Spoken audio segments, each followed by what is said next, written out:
Ay, ang ganda. How is it? Kuha ka na. Shoutout lang. Shoutout sa 100K followers po.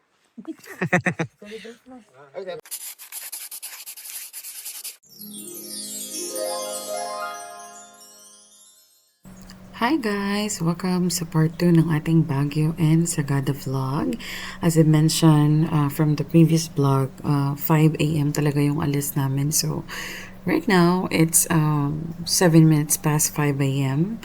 And we're on our way to Sagada. Let's go!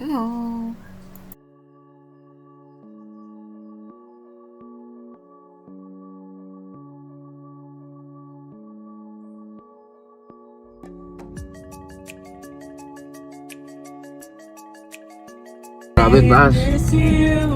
Taas natin!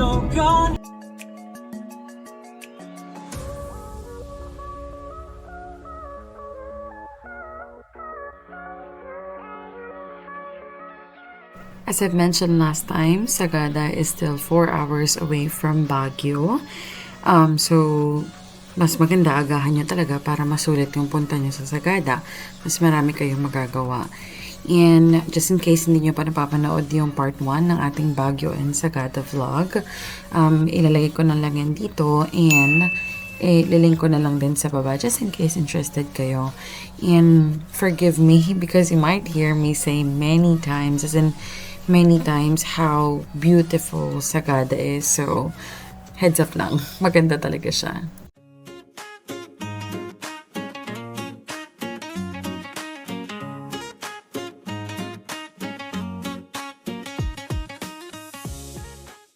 Look at that. Sobrang ganda.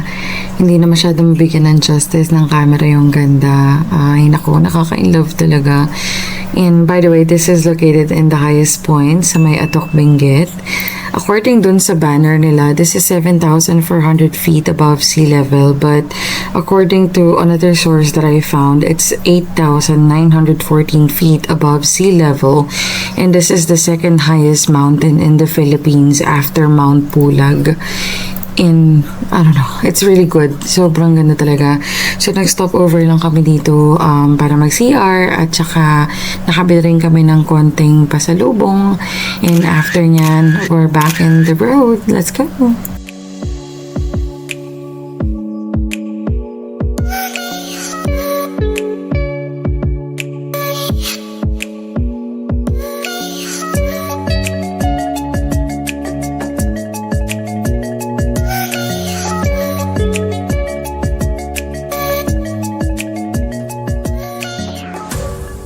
After no sa highest point, halos ganito na yung mga view namin. Sobrang kapal ng fog. But based on our experience, hindi naman laging ganito kasi nung pauwi na kami, maliwaliwanag na wala na masyadong fog. Siguro on that day was just really gloomy yung weather, kaya sobrang kapal ng fog. But please take note, doble, triple ingat talaga sa pagdadrive kapag pupunta kayo sa Sagada. And tingnan nyo, meron din naman mga area na mga malilinaw, kaya sobrang ganda, sobrang ma-appreciate nyo pa rin yung view ng Sagada. And after a couple of hours, we had to take another stopover kasi hindi pa kami kumakain, sobrang gutom na kami. And dito kami kumain. I'm sorry, I wasn't able to get the name, but this is really a good place kasi they have a very good view. Mabait din yung may-ari, sila din yung nagluluto. And medyo patatagalan lang kayo kasi talagang niluluto pa nila yung pagkain. But sulit kasi tinan mo may view na maganda. So pwede kayo mag-picture-picture muna. And after nyan, balik na ulit tayo sa road. We're almost there. Mulan pa. Oh, that is so Oh, ganda! Ano yun? Bato ba? Oo nga, bato nga. Rock formation. Alin? We're here. Tsaka, ang galing kasi walking distance lang sa amin yung sikat na Sagada Home Bakery. So, ang binibenta doon ay whole wheat bread. Yun yung pinaka-popular nila. And ang mga flavors na available ay chocolate, cheese, garlic, etag, Ito yung ano nila, local cured meat flavor. Tapos may cinnamon din o kaya naman ay raisin. Sa pagkakaalala ko, 50 pesos each siya. And sobrang sarap. Madalas siyang ma-sold out lalo sa umaga. So as early as possible, pili na kayo agad.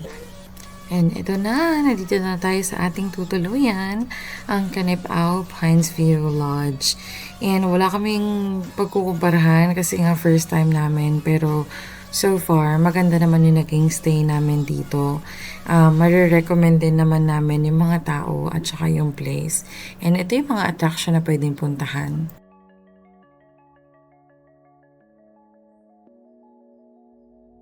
Meron nga pala silang tinatawag na Sagada Tourism Registration. So, pagdating mo ng Sagada, kailangan mo magpa-register sa kanilang tourism office. Kahit day tour ha, required pa rin magpa-register.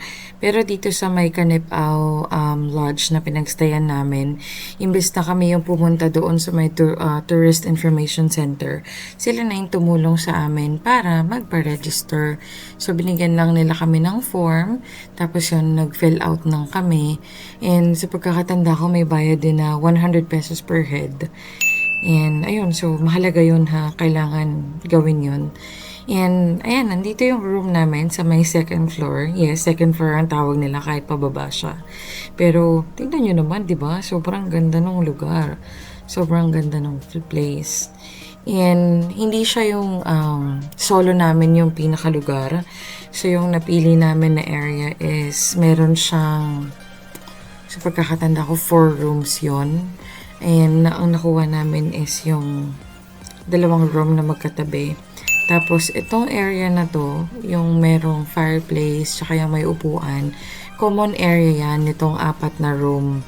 So yun, nandun sa gilid yung room namin. Ito yun, common area yan. So lahat na magsistay dito sa area na to, pwedeng magstay dyan.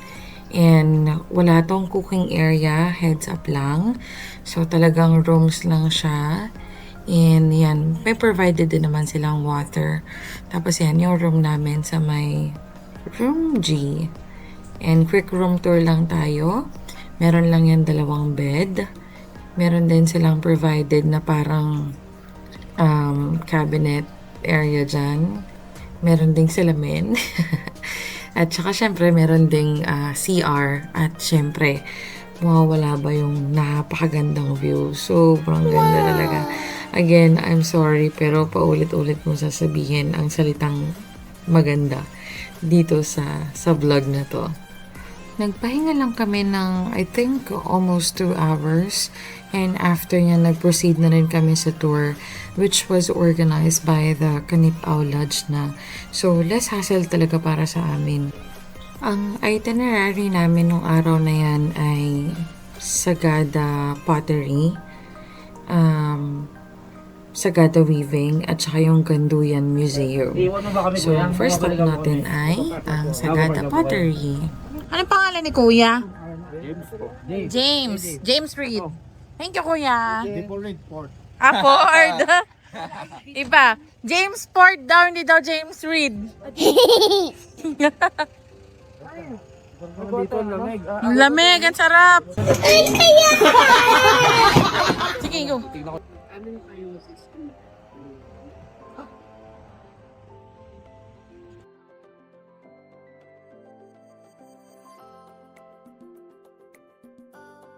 Dito nga pala sa Sagada, kapag medyo malaki yung grupo nyo, pwedeng kayo-kayo na lang yung magkakasama sa attraction na pupuntahan nyo.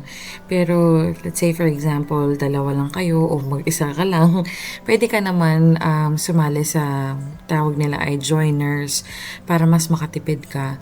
So, dito sa may Sagada Pottery, ang cost nito is 1 to 5 persons is 300 pesos. 6 to 10 ay 600 pesos na. So, pagdating mo dito, ang bubungan sa'yo is yung tindahan sa may gilid na nagbebenta sila ng mga yogurt kasi sikat din yung yogurt nila dito eh. Tapos on the right side, meron kayo makikita na mini gallery.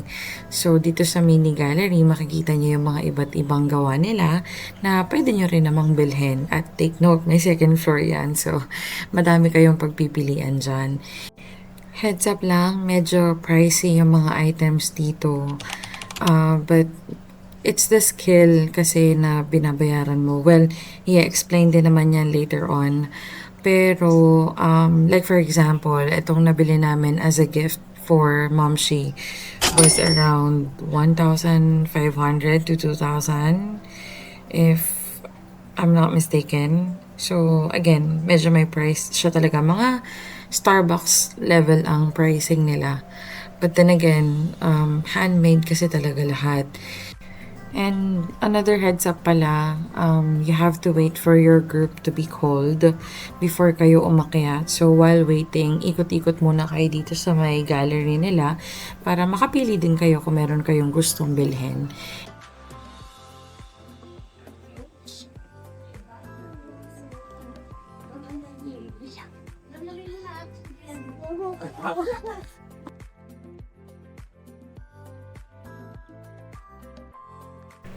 Kung napansin nyo, meron dun mga parcel kasi yes, yung nagawa mo is pwede nilang i-deliver sa'yo.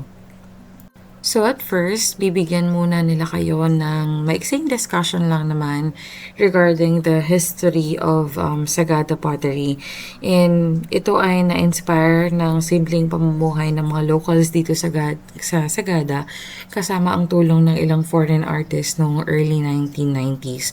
So yung Sagada kasi ay talagang mayaman sa mga natural clay or yung local clay. And dito lang din namin nalaman na hindi pala lahat ng clay is pwede mong gamitin for pottery. Kaya bawat isa talaga is unique and hindi lang siya basta souvenir, and definitely support din ito sa kanilang local community at syempre sa culture ng Sagada. And ito yung isa sa mga kinahangaan ko dito sa Sagada kasi grabe yung pag-aalaga nila sa kultura ng Sagada, kaya sobrang sarap sa pakiramdam na ma-experience at makarating dito sa lugar na to. After ng maiksing discussion, bibigyan lang kayo ng maiksing demo lang din kung paano siya ginagawa. And then after nun, tsaka na kayo magsa-start kung sino-sino yung gagawa ng kanya-kanyang pottery. So kanina 'di ba doon sa entrance nagbayad ng 300 pesos kapag 1 to 3 person, 1 to 5 persons. Kapag naman 6 to 10 ay 600 pesos. Pero if gagawa kayo ng sarili nyo, may bayad yun na another 200 pesos per person yon. Tungkol naman doon sa pag-purchase ng pot is 900 per item yon. So in our case, binili namin ay 2 gawa. So that's 900 each. Tapos ang delivery fee niya ay 300 plus pesos. Basta hindi aabot ng 400. Yun ay kapag isang address lang. Pero kung 2 item yun in the same address, mag-a-add ka ng another 100 pesos. So that's almost 500 pesos. So, kahit magkaiba kami ng bahay nila Momshi, nag-isang address na lang kami. And please keep in mind na hindi to agad-agad kasi may mga curing period pa yung pot. So, hindi nyo siya agad may uuwi at hindi nyo siya agad marireceive. Siguro it would take about 3 to 4 months bago nyo siya ma-receive. Our next stop, Sagada Weaving. Dito naman sa may Sagada Weaving, wala na siyang ekstrang bayad kasi ang pwede mo lang magawa is mainly panoorin sila ate kung paano nila ginagawa yung paghahabi. And kailangan nating respetuhin yung workplace nila kasi as much as possible, hindi nyo sila pwedeng kausapin kasi magugulo sila doon sa process. Hindi rin pwede na mag-demo o kaya naman ay mag-try katulad sa may Sagada Pottery kasi mahirap siyang i-set up. And ang Sagada Weaving ay hindi lang basta-basta ginagawang tela. Sobrang gagaling nila, sobrang nakaka-amaze. Pero, on the other side, ang masaya dyan is marami silang souvenir na pwede kayong bilhin. So, ayan, may iba't ibang item, may mga balabal, may keychain, magnet, at kung ano-ano pa na pwede kayong pagpilian. Tumatanggap nga rin pala sila ng cash at saka GCash payment. Ang next stop nga pala namin after nito is yung Ganduyan Museum. So, nandun lahat ng history ng Sagada and lahat ng item na mga ginagamit nila noon. And of course, bilang pagrespeto sa kanila is hindi na kami nag-video doon sa loob. Pero bago ka pumasok, kailangan wala kang sapatos, or nakamedyas ka lang, ganun. Tapos meron siyang bayad na 100 pesos per head. Meron yan sa labas. Ay, magbibidyo mo. Let's go. Wala ka ng info dito, kuya? Saan mo ba rin? Ay, sure. After sa museum, bumalik lang kami ulit dun sa bahay. Tapos, nung kinagabihan na, dito kami nag-dinner sa may Sagada Bro. So, ito ay isa sa mga unang local coffee shops dito sa Sagada na nagsilbing tambayan ng mga locals at travelers. Nagsimula din ito bilang simpleng cafe and may layuning i-highlight ang local coffee at slow living culture ng Sagada. At para sa aming mga adults, ang pinaka naging highlight nitong Sagada Bro is yung lemon bites nila. And para naman kay Erin ay yung lava cake niya. How is it? Kuha ka na. Labo, try mo. Dugutin. Ay, nako. Ouch. Cheers. Maganda daw. Mm-mm. Sabi ko, Sabi mo sana kasama siya next time. mahap pa. Ano kasama ko? Toasted yung, hindi na. Ano yung tawag? Nasa? Masarap. Meron na ko. Ano, tubig. Sorry. Mas ko nga rin eh. Ganda ng texture ng ibabaw. So we know what to expect when we go to the Lemon Pie House. Lemon, ano sa lemon pie? Lemon sweat. Lemon bites. Lemon bites. Mas gusto ko siya kasi sa lemon bites ng Contis. Kasi mas favorite yung dito ng Contis eh. Masarap nga. Ano pa sa lemon niya? Sarap na lemon. Pero pa tayo sa Paco. Oo nga. Masarap as in. Magkano daw ito, Ram? 110? Pwede mo muna daw. Pwede na. Hindi ko nakakala. Good na naman. 110. Ang dami nun. Alam mo, parang hindi ito mapapasaluko. Parang kakainin lang natin. Guys, nasarap na nasa. Ang sarap ng texture ng ibabaw. Medyo may crunch na... Basta may gano'n. Tapos Erin, Na air. tinry na. sobrang tambik ng baba. Alas na ako bibong daw. Ay, mahiya pa tayo sa isang pirasong yan. Daddy, kuha na. Harap. Kunin mo na, harap na. Rendoy, tayo yan. Ang masabi mo? Masarap, masarap.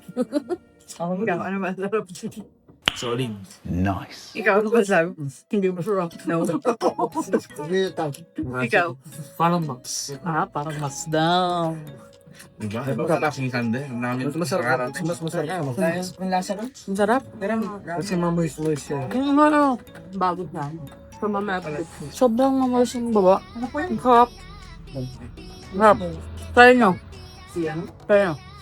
Sagada Bro, di ba? Ubus agad. Kanina puno pa to. Bababa lang eh. Bababa lang eh. 2 minutes ago. Kaka-open lang. Wala. Ang sarap. Mag-air tayo. Nagtanong ako dito. Ano yung kaya yung bilog? Social yarn. Wait lang. Ano kayo kaya to? Hindi, rosemary yan. Magpalasa lang. Design lang yan. Magpalasa lang yun sa hiling. Yung dieta pala to eh. Wow. Is that roasty? Ano pa dyan? Sagada orange chicken. Ayan, kay Eren. Careful lang, careful. wow. Tek, excited na. Kain ka na lang. Paldo yan. Sila din na order pa. Mango matcha dapat. Ikaw, Mint baka yan, sa mga tayo matcha eh. Hindi naman. Pero Bakit sila din? ito. Saka baka hindi niya magustuhan din. O, yun pa. Eren, happy birthday! Si Papa. Happy birthday, Eren! Thank you. Si Washi naman. I love you. Happy birthday, mama. Happy birthday, mama. Happy birthday,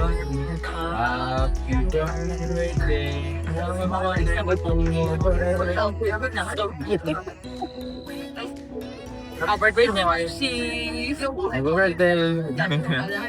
Home sweet home. Hindi ako makapagsalita dun. Done. Done na sa date. Tinry nga din pala nila yung rice wine doon sa may Sagada Brew. Mga nasa 300 plus pesos ata to sa pagkakatanda ko. And para sa akin, kalasa siya nung Carlo Rossi na Red Moscato. So dito, nag-chill-chill lang kami. Picture-picture konti. Kasi medyo maaga din ang call time namin tomorrow. Call time? Yes, maaga. Mga 5 a.m. kami for tomorrow.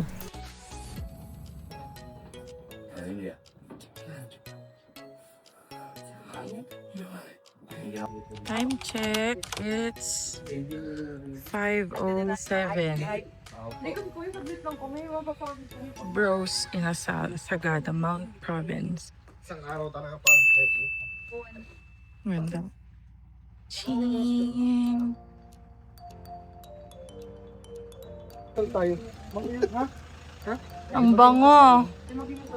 Bros Inasal.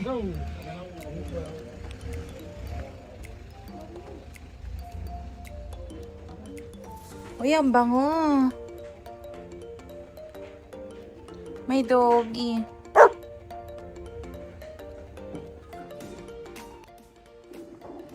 Chicken. Hi, love. Order na. Hindi tayo naman yun. Ginawa ko? Doon ang order. Marami kita. Yep, 169 Isa, wow. Cafe. Hindi na. Ayun, yung hindi yata yung pancake food. Mamaya, Pero we're ganyan yung supposed to kasi see the Sea of Clouds here. Ay, magandang view dito ah. Dave, flip mo nga. Beach. Breakfast. Kuya. Ay, Mamshi. ang problema yung driver natin. Papaandoy. Papaandoy daw. Kasi may namin. Ano Kaya may singin, si David. Anak na sa inyo, ha? Hello. Ay, ang ganda. Ma'am Jane. Sea of Clouds. 6 a.m. pala siya talaga magpapakita ng Wala. Wala dito. Yan na, 6 a.m. Yung ibang mga tourist, pinipili nila na magpunta sa Marlboro Hills para mag-hike. Pero ang alis kasi noon mga 3 a.m. so hindi namin kaya. So dito na lang kami sa may isang wow. Nakapag-breakfast na kami. Nakakita pa kami ng Sea of Clouds. So pakitaan ko kayo ng isang malupitang time-lapse. Ito na!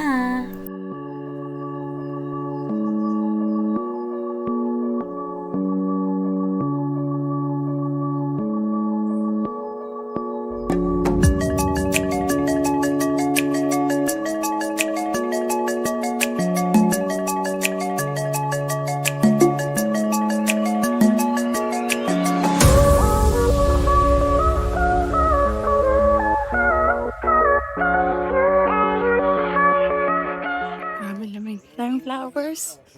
Ayan na. Daming tour.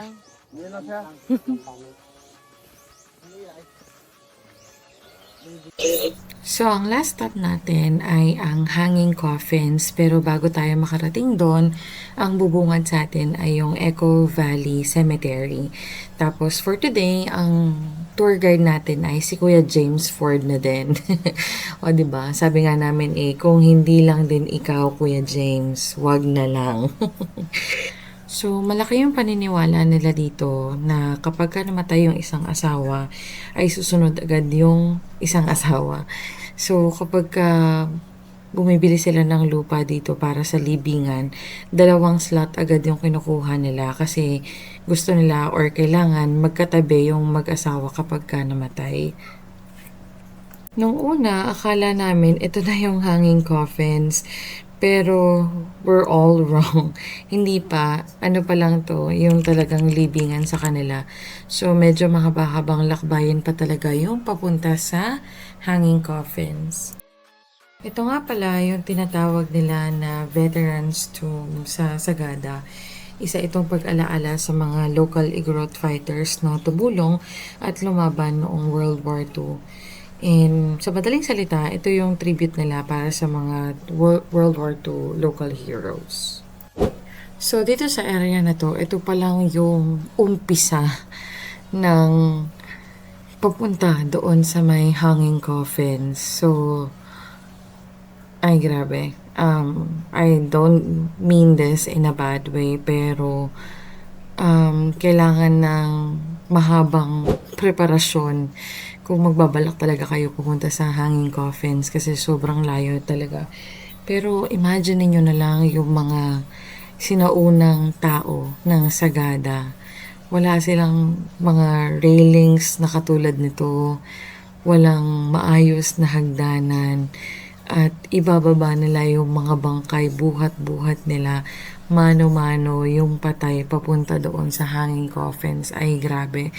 Kung mapapakinggan nyo lang yung history nitong hanging coffins na to, grabe yung sakripisyo ng mga tao noong unang panahon. And yung lugar nito ay sobrang yaman sa mga pine trees. So, noon daw, matagal na panahon na pinapayagan pa yung pagpuputol ng mga pine tree. Pero, dahil nga sa hindi magandang pag-uugali ng ilan sa mga taong nabubuhay sa mundo, ipinagbawal na yon kasi syempre kawawa din naman talaga yung kalikasan. Lalo at matagal na panahon ang iginugugol para lumaki ang pine tree. Uulitin ko lang ha, I don't mean to encourage everyone para pumunta ng hanging coffins, but please make sure to wear something comfortable, something na pwede nyong isuot na para kayo nag-hiking kasi hindi biro yung papunta doon sa hanging coffins. At meron ditong mabatong area na lahat kami ay nagbuwis ng buhay para magpa-picture. So, ito yung ilan sa mga snapshots na meron kami.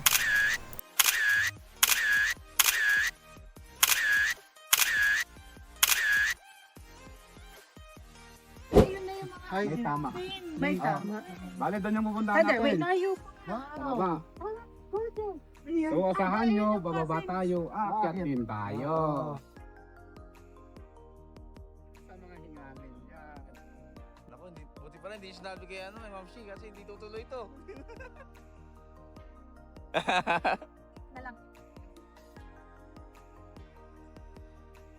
Oo, sige, sige. Hello ka. Dulas. Yeah.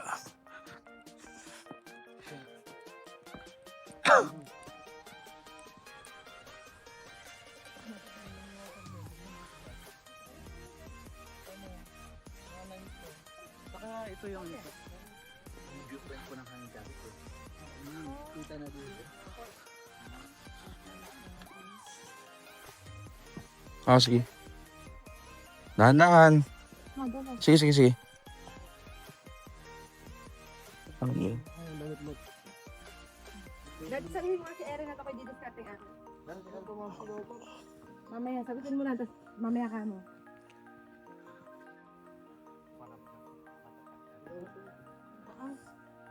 Kuya, pwede mag-teleport na lang pabalik? Yeah. Ingat, ingat. Yan. Yan. Yan. Talagang isang book ng pinalaki. Opo. Ingat, pa-slide. Sige, sige, sige. Buti ka may hawakan. Ang itsura ko, dalawang kapit, sobrang taas. Sobrang taas. Ganda. Zoom mo ng konti. Dahil ganda mo dyan. Tingin ka doon. Dali. Wait a minute. Okay na. Uy, ang ganda din doon. Libre nyo kasi wala na Pag may equipment na, may bayad na. Aba, di mamamatay ka naman pag dumulas kay gan. Ang ganda niya. 500 ang ano. Yeah, madulas may. Malapit na tayo. Konti na lang. Konti na lang. Ayoko na.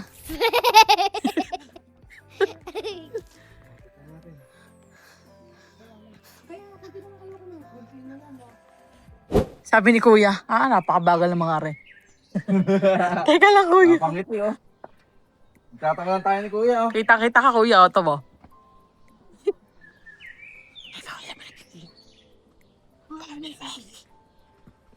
Tataka lang tayo ni Kuya. Mabagal niya. Sorry po, wait lang po. Kuya, sandali lang, matabaho ang nakakaraso. Oh my God. Buti namin. Ay, aminado kuya. Aminado.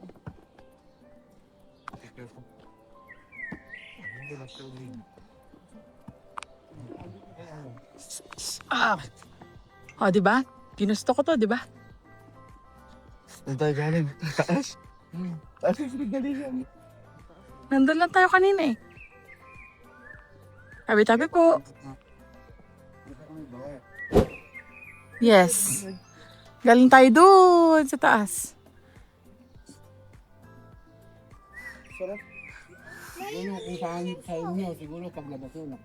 Kita. Kaya ko po ba mag-isa? Kwento na ako. Ingatan mo. Ano, puntahan kita. Andahan.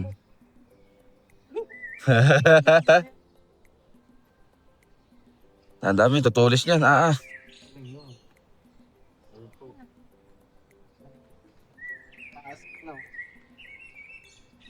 Eren.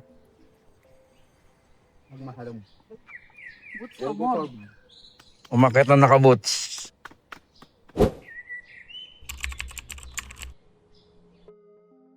So, sa part na to, magbibigay na ng konting pa-history si Kuya or kung sino man yung magiging tour guide nyo. So, ilan sa mga bagay na naalala ko is yung hanging coffins ay sinaunang burial practice ng mga Igorot sa Sagada na nagsimula daang-daang taon na nakalipas bago pa dumating yung mga Kastila. So, paniniwala nila na mas malapit sa langit at mga ninuno ang kaluluwa. Tapos, binibitin ito sa mga bangin o kaya naman mga kuweba. At ang isa sa mga main reason kung bakit ginagawa to is para maiwasan yung baha, hayop, at pagkasira ng bangkay. Kasi imaginein mo, hindi pa uso ang embalsamo noon. And isa rin sa mga paniniwala nila na kapag yung residue nung bangkay, like yung liquid from the body o kaya naman dugo or whatever, ay mapapasa sa'yo yung swerte. Grabe, hindi ko pa rin ma-imagine hanggang ngayon kung gaano kahirap yung paglalagay o paglalagak ng bangkay dito sa hanging coffin. Nakita nyo naman kung gaano kalayo, gaano kahaba yung lakbayan at imaginein mo na lang buhat-buhat mo yung bangkay sa mga oras na nilalakbay mo rin yung ganun kalayong distansya. Ang pinakahuling na ilibing doon sa hanging coffins ay December 2010 at isa rin sa mga paniniwala nila na kapag mas mataas yung pagkakalagak sa'yo, mas mataas din ang respeto. Kung nagtataka din kayo, katulad ko noon kung paano hinahang yung mga bangkay, ay gumagamit sila ng scaffolding para lang maiangat yung mga bangkay doon sa taas.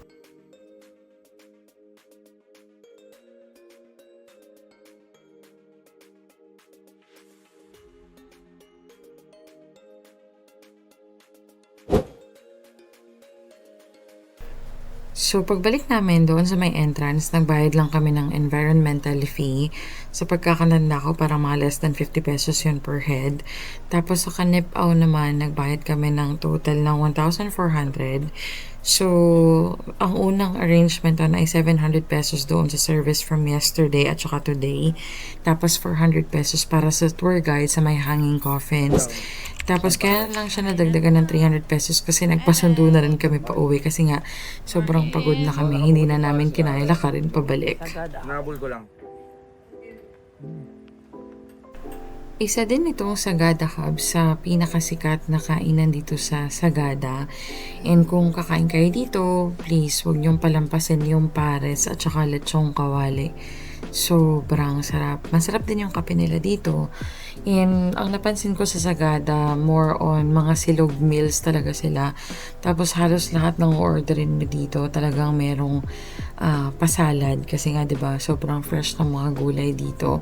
And may mga kainan na meron silang plain rice or yung white rice. Meron din naman yung mga red rice katulad ng mga nakainan natin kahapon.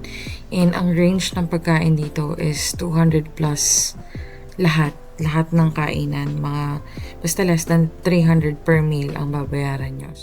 Na ang lava cake ni Erin. Pero dito talaga kami. Sa Sagada. Lemon pie. Galing kami ng Sagada Brew kagabi. Kaya lang nagustuhan ni Erin yung lava cake. So, nagpabili ulit siya. And,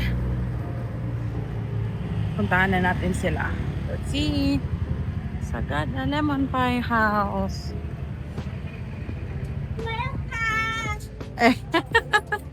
Welcome daw.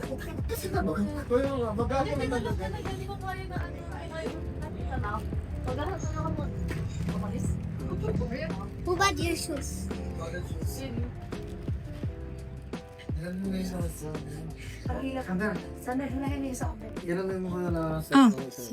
Pero pa upon doon. Umiran mo to nga. Huwag mong buksan, bawal yung ipasok dito. Hindi, meron pa doon. Doon, ayaw nyo? Sabi nga. Dito na kami nagkalak eh. Bawal daw ipasok foods. Hindi mo naman kakainin. Mamaya mo na kainin pa. Try. Ano to? Lemon pie. Pinakasikat pa to dito. Naman, Wala na, kusumas ka na. Meron pang ano, egg pie. Lemon pie. Egg pie naman. Tingnan mo, if papasukin mo sa camera, may vanilla bean. Wow. Ganda. Gawin natin.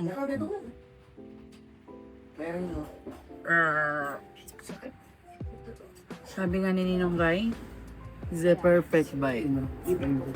The perfect bite. The perfect bite. Ano harap na? See? Nice. Ang sarap ng kombinasyon ng biglang Kaya merong to? That's meringue. Merengue. merengue. Oo nga, I mean, May something. nagbigay siya ng kakaibang. Ganyan. It complemented the egg pie. Really. Masarap, masarap. Nakakaiba, hindi ka na ulit makakain kung di tayo pupunta rito. It's a different type of egg pie. Not the usual. Not the usual. Usual kahit saan, kahit sa simpleng bake shop, yan dun. Hindi na mga kopya yan. Really? Pwede pa magta. Ang sarap.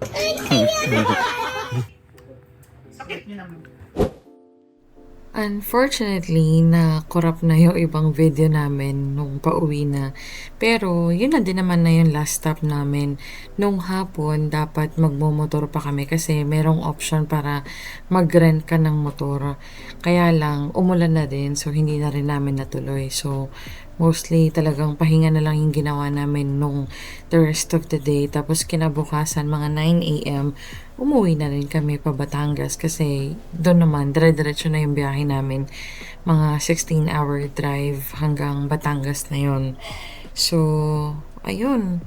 Overall, ang masasabi ko, sobrang sarap, sobrang saya pumunta sa Sagada.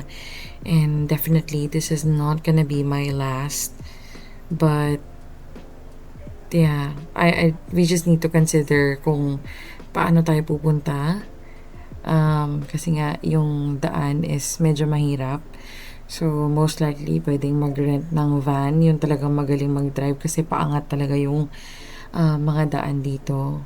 So, and definitely, hindi enough yung 2 nights and 3 days sa Sagada. So, most likely, kung babalik man kami dito is siguro mga 4 nights, 5 days, sagad na yon. Mapupuntahan mo na yung iba't ibang attraction pa dito sa may Sagada. So, ayun. I hope